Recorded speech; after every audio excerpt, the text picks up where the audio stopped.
here to help answer some of your most burning nutrition-related questions. But in the end, you really only have to have the answer to one question.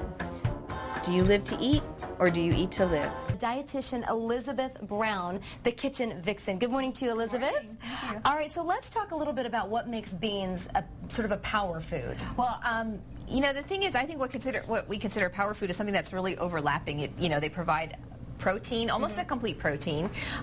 They provide a lot of fiber, almost half your daily allotment actually.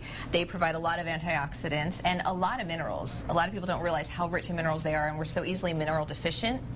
And going to our last segment where we talked about food cravings, if you get your minerals, you really do overcome a lot of those cravings that way. And you actually make brownies with beans? It's basically 2 cans of black beans, or the equivalent of 3 cups, cooked dried beans, and 6 whole eggs. I use free-range eggs. And then you have a cup of cocoa, I use sucanat, which is a more nutritious sugar. It's basically dehydrated cane juice. Okay. And chocolate chips. Oh my goodness, I cannot believe I'm doing this. They're so moist and they're so delicious. It's like magnesium. Healthy brownies, who Very knew? healthy. Okay, now you also brought a bean shake, right? This is something I created because somebody wanted a shake or a drink with beans, and I thought, well, I just made this great protein shake with mango and mint and everything, so I'm like, I can try beans, and beans add, again, the protein and all these minerals, so it's better than using your whey protein.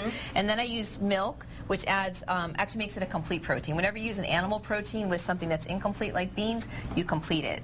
So we did a cup of milk, any kind of milk you want though, almond milk or soy or whatever, 2 tablespoons of coconut, a half a cup of white beans, a half a mango, and about 6 mint leaves blended up in the blender, and it really makes a wonderful smoothie. My emphasis here is that, again, with Healthy You, we're trying to get people to eat lots of fruits and vegetables, and I really like to emphasize the antioxidant properties of particular fruits and vegetables that I think people need to include on a daily basis. We're down with whole grains. And what is a whole grain, you might ask? Well, there are so many, so here's a list. Hi, we're at the farmer's market, which is a great place to get some of your local produce. Growing up, we didn't have farmers markets where I'm from, but I had my dad's own organic garden, which he had as early as the 70s, so I grew up with organic produce.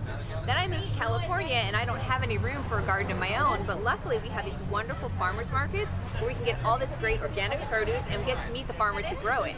Just for 1 cup of raw kale, actually, you get 100 milligrams of those coveted omega-3 fats. This is a good workout for your arms and your aggression. On today's show, we're going to talk about omega-3 fats, what they are, what they can do for you, and where do you get them. Fish is one of the richest sources of a particular type of omega-3 fatty acid called DHA. Antioxidants are actually disease fighters. They actually help to squelch out free radicals that we are exposed to in the environment. I know they look a lot like the ones that we're going to see at the farmer's market, but you really can't eat them, okay? Like the psychedelic ones? Or deadly. Really? So, yeah. So Okay. word to the wise, do not ever pick mushrooms. I don't care how much they look like the edible ones, you could die. Got it. Or really freak out in the process. This morning we were talking about how to curb those cravings and how to quit sabotaging your diet. And here to talk about it with us is the Kitchen Vixen, Elizabeth Brown. Good morning to you. Good morning. Thank you. All right, let's first of all talk about where some of these cravings come from. Are some of us just sort of predisposed to crave certain things? Well, it's totally innate. So like when we're born, we learn to crave sweet. The mother's milk is sweet, and it's also high in fat, so then the baby learns that sugar associates with energy, and then the fat means that they're going to have stored calories for future use. And then we get into, as we get older, we learn cravings. We learn comfort foods from our mother, and we learn tastes and textures that are comforting.